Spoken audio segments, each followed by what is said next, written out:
I bet most of you at some point have read an essay by Linda Nochlin that asks, why weren't there more women artists? And it's a good question, but I would actually say the answer might be, it's amazing there were any women artists, given the hoops they had to jump through. They were denied access to training, couldn't buy their own materials, couldn't even carry money, couldn't own money. They had to go to their husbands to buy canvas and paint. I like this saying that it's an ancient Greek saying that says necessity is the mother of invention. And I think mother is an operative word there because women have often known that it was necessity that often changed things for women. So I have just a few really quick examples to share with you, and then hopefully we'll bring it up to the 21st century and these remarkable women who are displayed here tonight. Have you heard of a woman named Nelli? She took her orders to be a nun and quickly rose through the ranks. This would have been about 1560 in Florence, and her name we know as Sister Nelly. A lot of nuns had no resources from the church, and I've often heard that all of the visionary nuns may have actually been suffering from starvation. And so for the women to have artwork in their convents or to support themselves, they had to bring in their own food. Sister Nelly had an interesting idea. She wanted to learn how to paint, so she got Fra Bartolomeo to teach her, and not only was she painting paintings for her own convent, but she was selling them, and it was necessity. She was raising money so that the sisters in her convent in Florence could eat. Now let's go forward just about 20 years. One of my favorite artists, Sofonisba Anguissola. This is like a Pride and Prejudice story. Her father had 6 daughters before he finally had the much anticipated son. What are you going to do with 6 daughters? How is he going to marry them all off? So he had a very clever idea. I'm going to give them art lessons. And 3 of them actually caught on, one of them quite well, and that was Sofonisba. There are more self-portraits by Sofonisba than Rembrandt in the world, and the reason for that is that in Florence, in fact all over Italy, all over Europe, people were so amazed that there was a woman artist that they wanted her portrait to put into their Wunderkammers or their curiosity room so they could see what does a woman artist look like. And of course a lot of the men were jealous of that. Necessity, Lavinia Fontana, a generation later, she lives in Bologna. Women always do better when they're in a city that has a university, and of course Bologna had a great university going back to medieval times. Lavinia had 11 children and needed to support them. So if any of you women are going to complain that you're too busy to be an artist, just think of Lavinia Fontana painting her paintings and feeding 11 children. And I think we all know Artemisia Gentileschi. Her father, Orozco, is the one who for many, many years was the famous one. And Artemisia, the famous movie where she was raped by her teacher and had to go to court, and that sort of took her out of any kind of expectations within polite society. And today she is sort of the toast of all women artists from the Renaissance. So many of the women here today are such important artists. I look at Helen Frankenthaler, who actually is among the top 4 women who has sort of broken that $1 million price range at the high end. Of the 100 artists who have achieved top financial status for their artwork, there's not one woman. So I think Louise Bourgeois, Helen Frankenthaler. I think of Beverly Pepper, who is the first person to do Corten steel. It's like such a masculine material for her to work in, and I don't know that a lot of people know that. Pat Steer, who's back here against the wall, she had her own show at the Corcoran in 1973 when the National Gallery hadn't shown any women at all. Oh, and Nancy Graves had her first solo exhibition at the Whitney.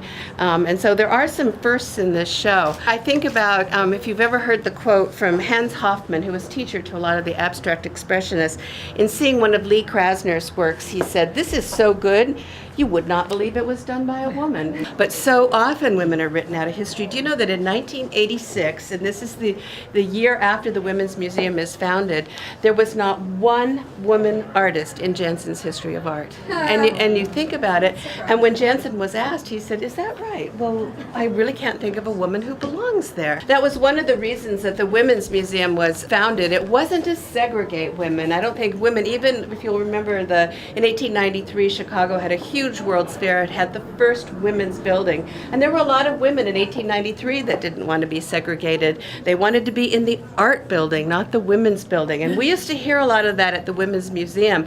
But the fact of the matter is, when the Women's Museum was open, neither the National Gallery nor the Metropolitan Museum of Art had ever done one exhibition of a solo show for a woman. And so we really thought that it was the necessity of needing a place for women. I could go on and on. I think of Bert Moroso, one of my favorite artists. She, of course, dies in her 40s, dies young. So she never actually goes beyond Impressionism. And historians who wrote about her talked about her little teeny tiny bird-like voice. And if you know Bert Moroso's Impressionist paintings, they were anything but bird-like. She was the one who was the most bravura brushstroke of all of them, and she really believed in Impressionism and practiced it her entire career. So sometimes I think historians will write things that women become, it just comes attached to a woman. Let me end on this idea, and it actually comes from the Women's Museum. Wilhelmina Cole Holliday and her husband Wally went into a gallery, they looked at a painting and said, "Why is this one half the price of that one?" And the dealer said, "Oh, because it's by a woman. You really don't want that one." Well, Wally was like an investment banker, and he said, "I think that the woman's painting is the bargain." And I think it is true today that women are still such a bargain. If I were to advise someone to collect something, it would be like find a woman artist and support her. The mission of our organization is to promote the free expression of all women in Muslim-majority societies, thereby giving voice to their struggle for civil, economic, and political rights.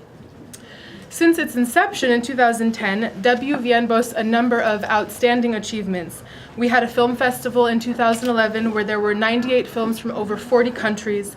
There was a global tour in the Middle East, a university tour across the United States, and through our interactive website, where all of our films are still viewable and available for commentary by the audience, whoever views them, WVN has had and continues to have an immeasurable impact on the discourse of women's rights in Muslim-majority societies. In the few months that I've been part of the organization, I've also learned that WVN has been ahead of its time, and that's entirely due to Leslie Sachs and his understanding of how to effect truly meaningful change. WVN, from its inception, recognized that the immutable, inalienable human rights of women must come before all else, the most important of which is free expression. Without free expression, there's only stagnation, repression, totalitarianism, manipulation, and subjugation.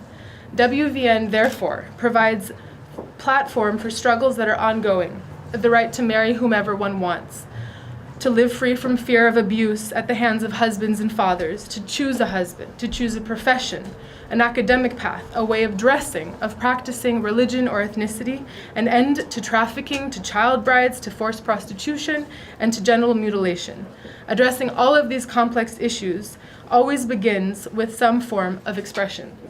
WVN encourages the use of film, visual arts, writing, and advocacy to support, spark, and promote the women and men who are asking their communities and the world to get to work on these daunting challenges. In our interconnected world, what happens to women across the globe affects us, whether emotionally or tangibly, and WVN seeks to forge a support network for these women and to let them know we are listening and that we want to help.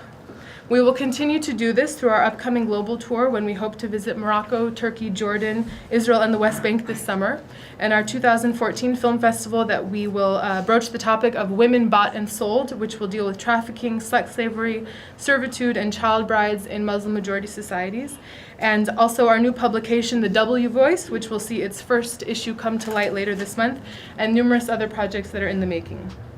WVN's work is not possible without the generosity and optimism of people like Leslie Sachs, who's our founder of the organization and its most magnanimous supporter, the members of the board and advisory board, the many volunteers and interns who give generously of their skills, talents, and time, and individuals who put what they have to use for the realization of the organization's mission. The famous saying of Margaret Mead, American cultural anthropologist and advocate for progressive social change, that we should never doubt that a small group of thoughtful, committed citizens can change the world. Indeed, it is the only thing that ever has. Rings true for women's voices now. In that spirit, thank you for being here at the opening of Women's Art Now, learning about these amazing artists and their work, and the work of Women's Voices Now.